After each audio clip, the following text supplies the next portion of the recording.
why you think XRP would 2K by the end of the year if things are in line for that to happen this year. That's the price that's going to be required to be in order to be able to move the amount of value for the markets and networks that I believe will need to be settled by the end of the year. You got Swift, which is 5 trillion a day. You got the FX market, which is around 6-7 trillion a day.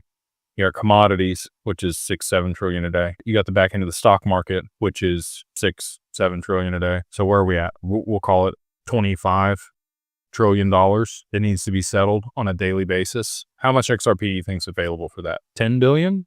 10 billion XRP? So if you want to do the math, that would be a $2,500 XRP if it was used one time a day. And there's 10 billion available, okay? Maybe there's more than that available. Maybe it's used more than that once per day. And in that case, maybe the price is lower than 2K. But you've also got spot ETFs. You've now got businesses buying up XRP as part of their treasury. You've got exchanges that'll likely be using XRP in its DEX for liquidity after Tether goes. You've got other people that are going to utilize XRP for a treasury asset on their balance sheet that are going to want to buy it. Sovereign wealth funds are going to want to buy it. You're going to need XRP to be able to pay fees to tokenize real estate like they are in the Middle East.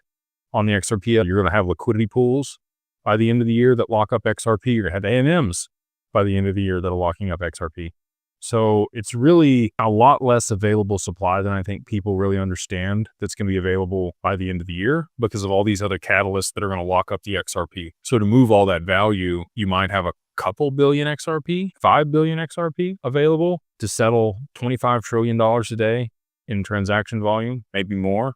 Maybe there's other markets that I haven't even considered that'll be settling across the XRP by the end of the year. I think 2K is very reasonable with all of the different factors that are going to lock up XRP and limit the supply and the availability for the amount of demand that's going to exist for it.